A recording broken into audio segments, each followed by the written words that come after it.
Hey, it's Phil from SmilingGardener.com, and when I'm in my garden, one of the products I use most often is liquid seaweed fertilizer. And I use it at least once a month, primarily to help my plants deal with stress, like heat, cold, wind, drought, and even disease. But it's not the most important ingredient that I use in my garden. So we've been talking about the 80-20 rule this week. And I'll actually put a link down to the first post down below so you can go to read it and catch up on what we've been talking about. But basically, in our gardens and in our lives, we often can get close to 80% of the results from more like 20% of the effort we put in if we can figure out what the most impactful 20% of our activities are. And so some of the comments that were left were very insightful. Actually, many of them were on this other posts. For some people who have deer and rabbits and raccoons coming in and destroying their garden, sometimes overnight, then putting up a fence is going to be absolutely a great 80-20 rule for that garden because it's going to make a huge difference. For other people who are starting to think about how can I let nature do more of the work in the garden so that things can get taken care of instead of me having to do it, then planting perennial plants, especially fruits, and also even self-seeding annual plants can be an excellent 80-20 rule for that garden. What I want to do today is talk about what I think. Actually, I encourage you to go to that post and read some of the other comments because there was a lot of great tips in there. What I want to do is talk about what I think are the most important ingredients for most gardens overall. And then down below, I'm going to ask you to share your 2 cents on it. So I think for most gardens, the most important ingredient is what's the most important ingredient for me as well, and that is air. I think the second most important ingredient for the garden and for me is water. And I think third is something I'll loosely call food. So with air, that's something that is mostly, for me, I just need the oxygen. The garden actually needs the oxygen and the nitrogen in the air and the carbon dioxide. The plants need all of those things, as do some of the other organisms in the garden. And so above ground, that's usually taken care of. The air is there. Below ground, it can be a little bit more challenging if our soil is compacted. And in the short term, we can really help with that by doing a bit of tilling or a bit of digging.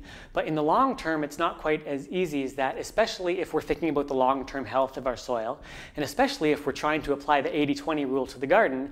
And so we want nature to do more of the work for us, and we don't always want to have to be tilling or digging. So air is number one, and ultimately air makes up about almost 50% of the mass of a plant is that carbon dioxide, carbon, oxygen, and nitrogen.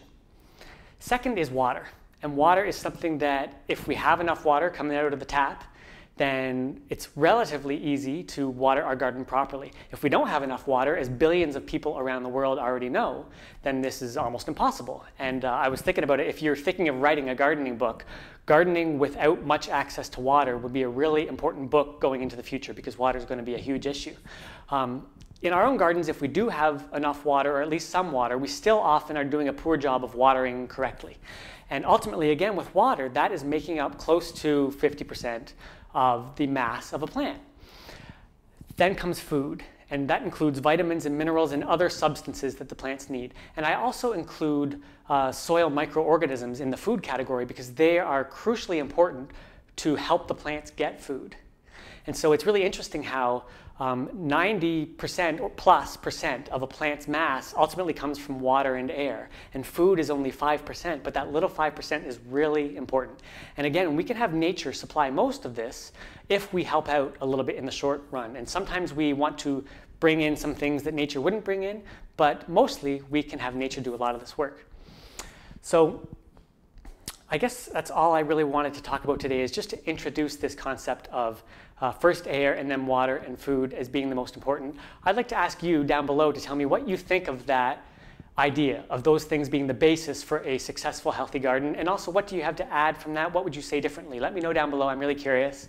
As I've said the other day, I also want to talk a little bit about how I've been applying the 80-20 rule to my online gardening course, the Academy. And basically, I've been trying to figure out what are the most important parts of this course to condense it down to make it a little bit simpler of a course for some people to take. And so people who are interested in growing a big, healthy, organic food garden are still going to want to take the full course. And also I get farmers and market gardeners and professional gardeners and landscapers coming into the course, and you're still going to want to take the full course. But for some people who are just trying to grow a smaller, simpler garden, you don't have as much time to devote to it as some of us do, but you still want to have a successful garden. I'm hoping that this more streamlined approach to the Academy, which I'm currently calling Academy Light, is going to be interesting to you. So stay tuned for that. I'm going to be launching that this week. And otherwise, for today, just let me know down below, what do you think of this concept of air, water, food as being the most important ingredients for the garden? And then next week, we'll be talking about more how to most effectively supply those things to the garden. And based on your comments, we might figure out what else we need to be doing in the garden. So that'll be in a couple of days. So let me know down below what you think. See you soon.